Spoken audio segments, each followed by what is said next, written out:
الحمد لله حمدا موافيا لنعمه ومكافيا لمزيده، والصلاة والسلام على سيدنا محمد خاتم النبيين وعلى آله الطاهرين وصحابته الهادين. أما بعد، فقد قال الله تبارك وتعالى في القرآن المجيد والفرقان الحميد: أعوذ بالله من الشيطان الرجيم، بسم الله الرحمن الرحيم. اتبعوا ما أنزل إليكم من ربكم ولا تتبعوا من دونه أولياء قليلا ما تذكرون. صدق الله العظيم. وقال النبي صلى الله عليه وسلم: ما تشبه بقوم فهو منهم، او كما قال علیہ الصلاۃ والسلام. میرے محترم بزرگوں، دوستوں اور عزیز ساتھیوں، تمام مذاہب میں مذہب اسلام سب سے پاکیزہ اور واضح مذہب ہے. مذہب اسلام نے جہاں عبادت خداوندی کے طریقے کو بتلایا ہے، وہیں زندگی گزارنے کے طریقے کو بھی بتلایا ہے. مذہب اسلام نے یہ بھی واضح کر دیا، اگر مرور زمانہ سے انسانی احوال کروٹیں لیتے رہیں اور اس کے اندر ایسے ایسے تغیرات اور تبدیلیاں پیدا ہوں جو اسلامی روح کے بالکل مخالف نظر آئے، تو اس وقت ہمیں کیا کرنا ہے؟ آیا یہ کہ ہمیں اسے تسلیم کرنا ہے یا اس کے لیے سد باب بن کر کھڑا ہونا ہے؟ عزیز دوستو، دین اسلام مکمل دین ہے. 1400 سال پہلے ہی اس کا علم اعلان کر دیا گیا. الیوم اکملت لکم دینکم واتممت علیکم نعمتی ورضیت لکم الاسلام دینا. اللہ نے اعلان کر دیا، اے لوگو، آج میں نے تمہارے لیے تمہارا دین مکمل کر دیا. اب اس مذہب کے پیروکاروں کے لیے کسی دوسرے مذہب کے کسی کلچر اور اس کے خود ساختہ کسی قانون و ضابطے کو لینے کی ضرورت نہیں ہے، خواہ وہ کسی فرد یا جماعت کا بنایا ہوا تہوار ہو یا پھر کوئی اور تقریب. لیکن افسوس کی بات ہے کہ آج مسلمان اپنے اسلامی کلچر اور تہذیب کو چھوڑ کر غیروں کے گمراہ کن راستوں پر چل رہا ہے. ارشاد باری ہے: اتبعوا ما انزل الیکم من ربکم ولا تتبعوا من دونه اولیاء قلیلا ما تذکرون. سورہ اعراف کے اندر اللہ رب العزت فرماتے ہیں، جو کچھ تمہارے رب کی طرف سے تم پر نازل کیا گیا ہے اس کی پیروی کرو اور اس کے سوا دوسروں کو کارساز بنا کر ان کی پیروی نہ کرو، تم بہت ہی کم نصیحت حاصل کرتے ہو. بخاری شریف کی روایت ہے، اللہ کے نبی صلی اللہ علیہ وسلم نے ارشاد فرمایا: ابغض الناس الی اللہ من ابتغى فی الاسلام سنت الجاہلیہ. اللہ کے نزدیک سب سے ناپسندیدہ شخص وہ ہے جو اسلام میں جاہلانہ طریقہ تلاش کرے. جو شخص اسلام چھوڑ کر پرانی گمراہیوں، بدعات یا جاہلانہ طریقوں کو زندہ کرنا چاہے، وہ اللہ کو سخت ناپسند ہے. وہ اللہ کے نزدیک مقبول نہیں بلکہ مردود ہے. وہ اللہ کو ناپسند ہے. انہی جاہلانہ طریقوں میں سے ہیپی نیو ایئر ہے، جس کی ابتدا ہوتی ہے 19ویں صدی عیسوی میں برٹش کے بحری فوجوں کے جہازوں سے. پھر رفتہ رفتہ یہ جاہلانہ رسم دوسرے جہازوں تک پہنچی. دوسرے بحری فوجوں نے اس کو اپنایا. پھر دنیا کے کونوں کونوں نے اس کو اپنا شیوا سمجھا اور اس کی خوشی میں تقریبات اور جشن منانے لگے. آج ہم نگاہ اڑا کر دیکھیں تو پورا عالم اس کے اندر ملوث نظر آئے گا. لیکن افسوس کی بات ہے کہ اس تقریبات میں اس جیسے جشن میں حصہ لینے والوں کی ایک بڑی تعداد میرے ان مسلمان بھائی اور بہنوں کی بھی ہے جو اسکول اور کالجوں کے اندر زیر تعلیم ہے. میرے بھائیوں، ہمیں اس نیو ایئر کی حقیقت کو جاننا چاہیے تاکہ ہمیں پتہ چلے کہ یہ صحیح ہے یا غلط.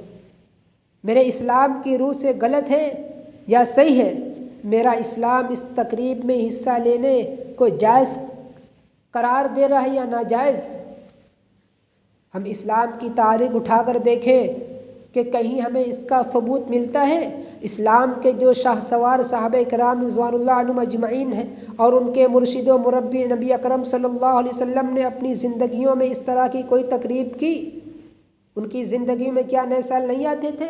اللہ کے نبی صلی اللہ علیہ وسلم نبی بنائے جانے کے بعد 23 سال اس دنیا کے اندر زندہ رہے. پھر آپ کے دنیا سے تشریف لے جانے کے بعد صحابہ کرام جو آپ کے تربیت یافتہ تھے، تقریباً وہ 125 سال تک دنیا کے اندر زندہ رہے. کیا انہوں نے کبھی اس طرح کا کوئی جشن منایا؟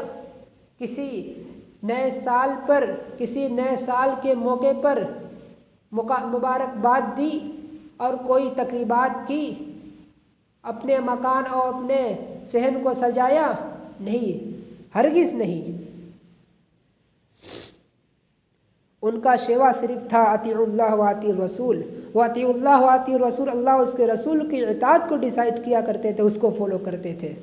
اور وہ ان جھمیلوں سے، اس جاہلانہ رسومات سے وہ بالکل پاک اور مبرہ تھے. ایک روایت کے اندر اللہ کے نبی صلی اللہ علیہ وسلم نے فرمایا ایاکم محدثات الامور فإن كل محدثة بدعة وكل بدعة ضلالة. بعض روایت کے اندر آتا ہے وكل ضلالة في النار. تم دین میں نئے کاموں سے بچو کیونکہ ہر نیا کام بدعت ہے اور ہر بدعت گمراہی ہے، اور ہر گمراہی آگ میں لے جانے والی ہے، یعنی جہنم کا مستحق بنانے والی ہے. میرے بھائیوں، بعض لوگ اعتراض کر سکتے ہیں کہ ہیپی نیو ایئر دین سمجھ کے نہیں کر رہے، بلکہ ایسے ہی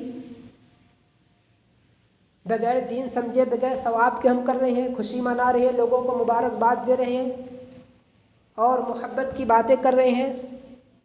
ایسا نہیں ہے.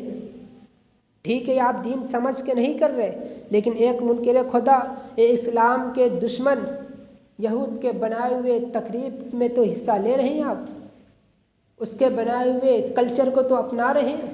اللہ کے نبی صلی اللہ علیہ وسلم نے فرمایا، ابو داؤد شریف کی حدیث ہے، من تشبہ بقوم فہو منہم، جو شخص کسی قوم کی مشابہت اختیار کرے گا وہ انہی کے ساتھ ہوگا، وہ انہی میں سے ہے، قیامت کے دن انہی کے ساتھ اس کا معاملہ ہوگا.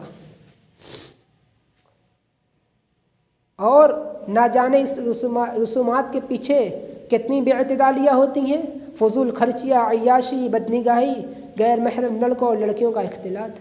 اگر ہم یہاں ذرا رک کر اپنی عقل سے سوچیں تو ہمیں معلوم ہوگا کہ ہم کتنی بڑی بے وقوفی کر رہے ہیں. ہم آنے والے نئے سال پر خوشی منا رہے ہیں یا ہم اپنی زندگی کے 1 سال کم ہونے پر خوشی منا رہے ہیں؟ ہم دنیاوی کاروبار میں، تجارت میں ہر مہینے میں، ہر سال میں اپنے کاروبار تجارت کا محاسبہ کرتے ہیں، حساب لگاتے ہیں کہ ہمیں نفع ہو یا گھاٹا، پچھلے ایام میں ہم نے کتنا کمایا، پھر آنے والے موجودہ دن میں ہم نے کتنا کمایا، اس مہینے میں ہم نے کتنا نفع کمایا اس دکان کے اندر. لیکن ہم نے کبھی دین کو لے کر، نیک اعمال کو لے کر کبھی محاسبہ نہیں کیا کہ پچھلے مہینے میں، پچھلے سالوں میں ہم نے کتنے نیک اعمال کیے، پھر آنے والے سالوں میں ہم نے کتنے اعمال کیے. صحابہ اکرام رضوان اللہ عنہم اجمعین کی زندگی اٹھا کر دیکھیں کہ وہ اپنی زندگی کے ایک ایک لمحات اور نیک اعمال کو لے کر کس قدر متفکر رہا کرتے تھے.